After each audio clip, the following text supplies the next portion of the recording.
PTI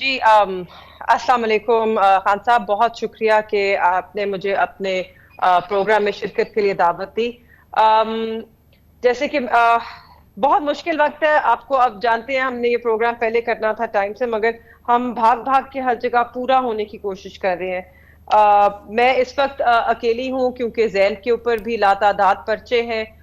میرے والد صاحب شاہ محمود قریشی صاحب وہ اس وقت زیر حراست ہے، قید تنہائی میں ہے، تو ان کے لیے کیمپین میں ہی کر رہی ہوں. ان کی جگہ بھی پھر مجھے ہی لینی پڑی الیکشنز میں، کیونکہ آپ کے سامنے ہے کس طرح ہمارے کاغذات نامزدگی جو ہے وہ نامینیشن پیپرز فائل کس طرح مشکلات سے کیے، ہر مرحلے پہ مشکل کا سامنا کرنا پڑا. تو ابھی بھی مشکلوں کا سامنا ہی کرنا پڑ رہا ہے. آخری عین وقت تک ہمیں معلوم ہی نہیں تھا کہ کس کے پیپرز ریجیکٹ ہوئے ہیں، کس کے پیپرز ایکسیپٹ ہوئیں گے. اس کے بعد آگے چلتے گئے تو انہوں نے ہمارے سے جو ہماری جماعت کا نشان ہے وہ بھی چھین لیا. اس کے بعد ہمیں ہر قسم کے اٹھ پٹانگ سے نشان دیے ہیں، مگر اس سب کے باوجود ہم بھی ڈٹے ہوئے ہیں اور ہمارا ووٹر بھی ڈٹا ہوا ہے. اور میں آج ابھی ہلکے سے ہی ہوتی ہوئی آ رہی ہوں خاص آپ کے پروگرام کے لیے، اور میں آپ کو بتا سکتی ہوں کہ لوگوں میں جو میں نے دیکھا ہے، میں نے ان میں جوش اور ولولہ پایا ہے، میں نے ان میں غصہ دیکھا ہے، میں نے ان میں ایک غصہ بھی ہے اور ایک سمپتھی بھی ہے. انہیں یہ بہت برا لگا کہ جس طرح میرے والد کو دوبارہ گرفتار کیا گیا، جو توہین آمیز سلوک کیا گیا، اس کا لوگوں کو بڑا غصہ ہے. اور لوگوں کی ہمدردیاں بھی ہیں کہ ان سب مرحلوں سے جن سے ہم گزر کے آج ان کے درمیان کھڑے ہیں، وہ جانتے ہیں کہ وہ ایک جنگ کا نظارہ ہی تھا جس سب سے ہمیں گزرنا پڑا. یہ بہت مشکل دیکھی ہے. یہ فرمائیے گا کہ آپ کے بھائی زین قریشی جو ہیں، جو دوسرے حلقے سے کینڈیڈیٹ ہیں، وہ کیمپین نہیں کر رہے ہیں، وہ ہائیڈنگ میں ہیں. جو ابھی آپ نے پہلے بات کی اس سے لگ رہا ہے کیونکہ ان پہ کئی FIRs ہیں، تو ہی از ان ہائیڈنگ. جی وہ کیمپین جس طرح کھل کر کرنا چاہتے ہیں اس طرح نہیں کر پا رہے، کیونکہ وہ تو گھر سے بھی در بدر ہے. وہ کتنے مہینوں سے اس نے اپنا گھر نہیں دیکھا، نہ وہ گھر میں سو سکتا ہے، نہ وہ دن میں گھر آ سکتا ہے. تو بہت مشکل حالات ہیں، مگر ان مشکل حالات کے باوجود ہم آپ کے سامنے ہیں. ہم میدان ہم نے نہیں چھوڑا، چاہے جتنی بھی مشکل ہو. اور بالکل میرے بھائی کے لیے مشکل ہے، اور یہ میرا آپ کے پروگرام سے پیغام ہے NA 150 کے لوگوں کے لیے کہ اس مشکل وقت میں ہم میدان میں کھڑے ہیں، اور ہمیں امید بھی ہے اور یقین بھی ہے کہ آپ بھی ہمارے ساتھ ہیں.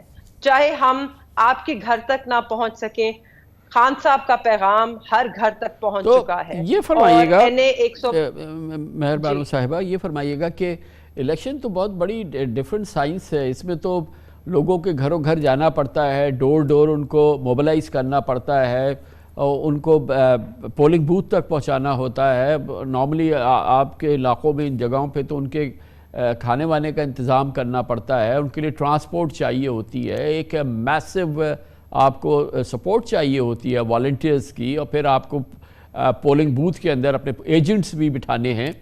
یہ سب کیسے کر رہی ہیں آپ؟ دیکھیے ہم کوئی پولنگ بوتھ خالی نہیں چھوڑیں گے، ہمارے ایجنٹس موجود ہوں گے. ہم پوری کوشش کریں گے کہ ہم اپنے ووٹرز کو جتنی حد تک فیسیلیٹیٹ کر سکیں کہ وہ پولنگ سٹیشنز تک پہنچیں. مگر یہ میرا ہمارے ہر ووٹر سے پیغام ہے، پورے پاکستان میں تحریک انصاف کے ووٹر کے لیے پیغام ہے. آپ نے کسی بھی طرح پولنگ سٹیشن پہنچنا ہے، کوئی بھی ٹرانسپورٹ ملے، کوئی بھی پرچی ملے، آپ نے لے کر پہنچنا ہے. کیونکہ ہمیں بھی پتا ہے آپ کی دل کی آواز تحریک انصاف ہے، آپ کی دل کی آواز عمران خان ہے، اور آپ اسی کے ساتھ کھڑے ہیں. 8 فروری کو آپ نے پولنگ سٹیشن پہنچ کر جو بھی آپ کے حلقے میں نشان ہے، NA 151 میں چمٹا ہے نشان، اوپر نیچے پیالہ ہے اور تکیہ ہے. NA 150 میں اوپر نشان جوتوں کی جوڑی ہے، نیچے ایک ٹوتھ برش ہے اور گھڑیال ہے. اس کا کیا مطلب ہے؟ اس میں پی ٹی آئی کا کون سا نشان ہے؟ جی جو مجھے نشان دیا ہے وہ انہوں نے چمٹا دیا ہے، اور جو زین قریشی کو نشان دیا ہے وہ جوتے دیے ہیں، ایک جوڑی جوتوں کی.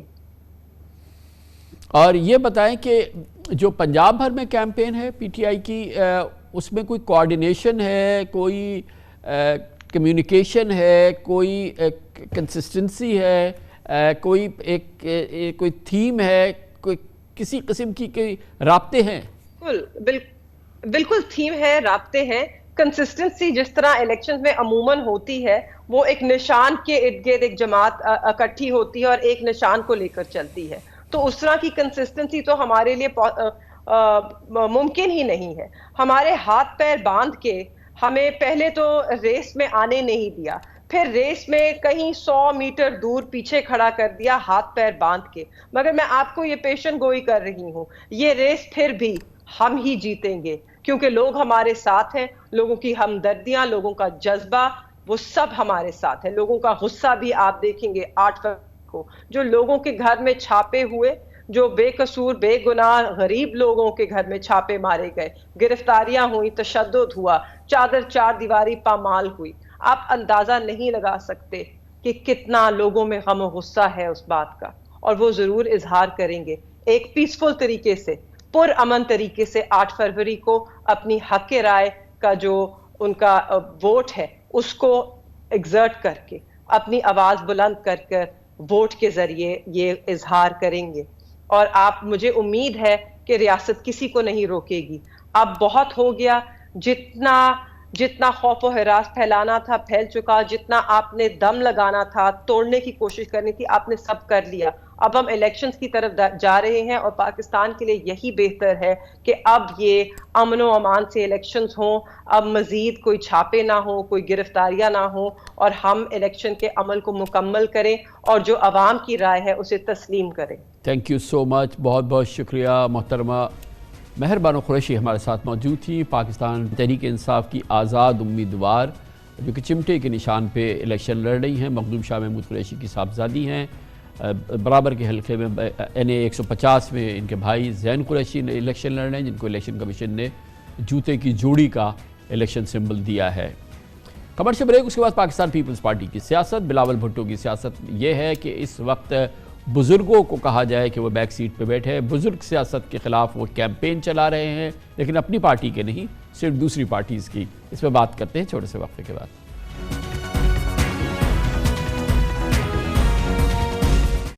Welcome back. آئین پاکستان میں صدر مملکت, وزیر اعظم اور رکن اسمبلی کے لیے تو کم از کم عمر کا ذکر ہے, لیکن متعدد قانونی معاملات کی طرح کسی حکمراں کی زیادہ سے زیادہ عمر پر بھی آئین خاموش ہے. یہی وجہ ہے کہ ہمارے عوامی نمائندے سیاست سے بڑی مشکل سے ریٹائرمنٹ لیتے ہیں. تاہم ایک انوکھی بات یہ ہے کہ پیپلز پارٹی کے چیئرمین بلاول بھٹو زرداری نے انتخابی مہم میں بزرگ سیاستدانوں سے چھٹکارے کی تحریک کا آغاز کر دیا ہے. بلاول بھٹو ہر جلسے, ہر پریس کانفرنس اور ہر انٹرویو میں 70 سالہ بابوں کی سیاست کو مزے کا خیز انداز میں تنقید کا نشانہ بناتے ہیں. وہ بزرگ سیاستدانوں سے عوام کی بیزاری کا دعویٰ کرتے ہیں اور مشورہ دیتے ہیں کہ 70 سال کے بابے سیاست کرنے کے بجائے گھر یا مسجد میں بیٹھے اور ملک کے لیے دعا کریں. لگ رہا ہے بلاول بھٹو نے پیپلز پارٹی کے بزرگ سیاستدانوں کو سیاست چھوڑنے سے استثنا دے رکھا ہے. ہم سب جانتے ہیں کہ PPP کے حالیہ پارلیمنٹیرین سینٹرل ایگزیکٹو کمیٹی میں اکثریت کئی دہائیوں کا تجربہ رکھنے والے سیاستدانوں کی ہے. تازہ ترین مثال کے طور پہ الیکشن 2024 میں پیپلز پارٹی کے تقریباً آدھے سے زیادہ امیدوار 60 سال سے زیادہ عمر کے ہیں, اور آئندہ الیکشن میں ملک کے سب سے عمر رسیدہ امیدوار بھی شاید پیپلز پارٹی کے سید قائم علی شاہ ہی ہوں گے, جن کی عمر ماشاءاللہ اب 90 سال ہو چکی ہے. نواب یوسف تالپور, پیر آفتاب شاہ جیلانی بھی زندگی کے 80 بہاریں دیکھ چکے ہیں. ان کے علاوہ خورشید شاہ, آغا سراج, عبدالحکیم بلوچ, زرداری صاحب بڑی ہمشیرہ عذرا پچیو بھی 70ویں سالگرہ منا چکی ہے, جبکہ آصف زرداری بھی 68 سال کے ہو چکے ہیں. لیکن اتفاق کی بات ہے کہ بلاول بھٹو نے اپنے والد آصف زرداری کا نام کبھی بزرگان میں شامل نہیں کیا. ناقدین کا الزام ہے کہ بلاول بھٹو نشانہ تو دوسری جماعتوں کے بابوؤں کو بناتے ہیں, لیکن وہ معنی خیز انداز میں پیغام اپنے والد کو دے رہے ہوتے ہیں. کہا جاتا ہے کہ باپ بیٹے کے درمیان سیاسی بالادستی, گھریلو معاملات اور ان کے بیانات میں نمایاں فرق ہے. عجب اتفاق ہے کہ بلاول نے بزرگوں کو گھر بٹھانے کا مطالبہ کیا اور اس کا جواب آصف زرداری کو ایک انٹرویو بھی دینا پڑا. یقیناً بلاول بھٹو اپنی پارٹی کی CEC کے فیصلے ماننے کے پابند ہوں گے, لیکن یہ بھی حقیقت ہے کہ اگر موقع آیا تو پیپلز پارٹی کی جانب سے وزیر اعظم بلاول نہیں بلکہ آصف زرداری ہی ہوں گے. اہم سوال تو یہ بھی ہے کہ اگر بلاول بھٹو پرانے سیاستدانوں سے اتنے عاجز ہو چکے ہیں تو انہیں سب سے پہلے اپنی پارٹی کے بزرگوں کی جبری ریٹائرمنٹ کا بندوبست کرنا چاہیے, پھر دوسری جماعتوں کے بزرگان کو مشورہ دینا چاہیے. پیپلز پارٹی کے سینئر رہنما بیرسٹر اعتزاز احسن بہت پہلے بلاول کو مشورہ دے چکے تھے کہ وہ 50 سال سے بڑوں کو پیچھے کریں اور نوجوانوں کو آگے لائیں. بہرحال ہمارے آج کے اس پروگرام میں ملک کے سب سے بزرگ سیاستدان سید قائم علی شاہ کا تذکرہ ہوا ہے۔ ہم شاہ صاحب کی درازی عمر کے لیے دعا گئے ہوئے ہیں۔ ان کا سیاسی کیریئر 63 سال پر محیط ہے۔ انہوں نے صدر جنرل ایوب خان کے دور میں بلدیاتی الیکشن سے انتخابی سیاست کا آغاز کیا تھا۔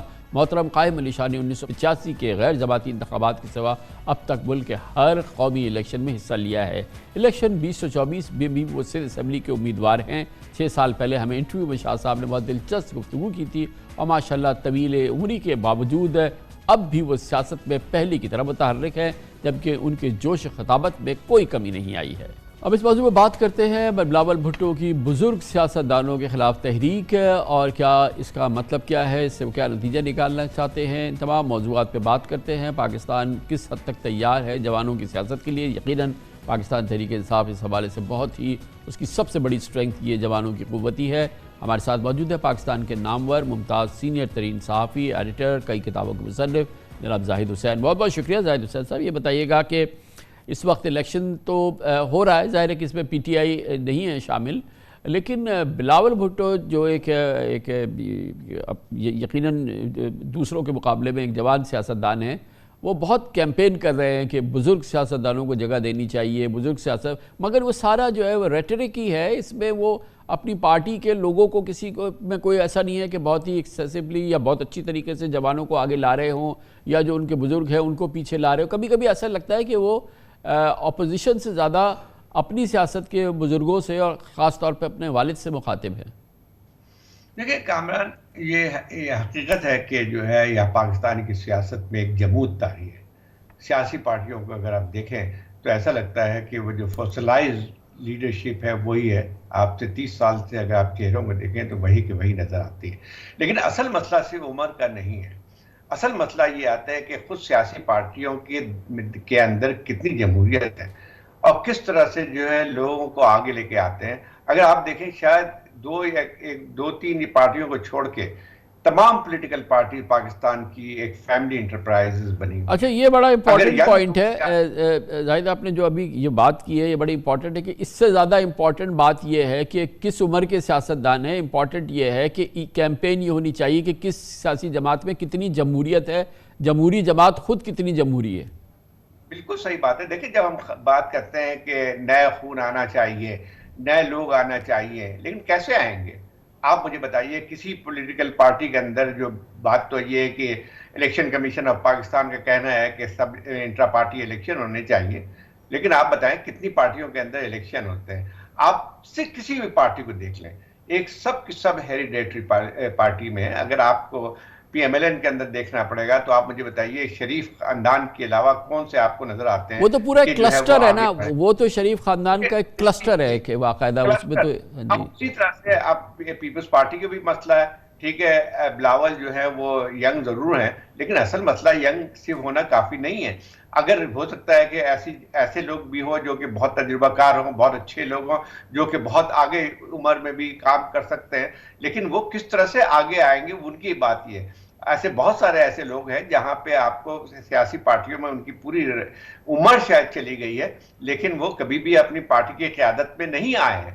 آپ کو میں کس کی پیپلز پارٹی کو دیکھ لیں ذرا، پیپلز پارٹی کے اندر بھی اعتزاز احسن کبھی بھی لیڈرشپ کے اس میں کیا ہے، حد سے ان کو سینٹرل کمیٹی کے ممبر ہی بنایا گیا، کیا وہ کسی بھی اس سے کم نہیں آ سکتے تھے وہ آگے؟ اسی طرح سے پیپلز پارٹی کے اندر بہت سے ایسے لوگ موجود ہیں جو کہ ینگ ہے، تجربہ ہے، آگے بڑھنے کا جذبہ ہے، لیکن کیا وہ پارٹی کی قیادت میں آ سکتے ہیں؟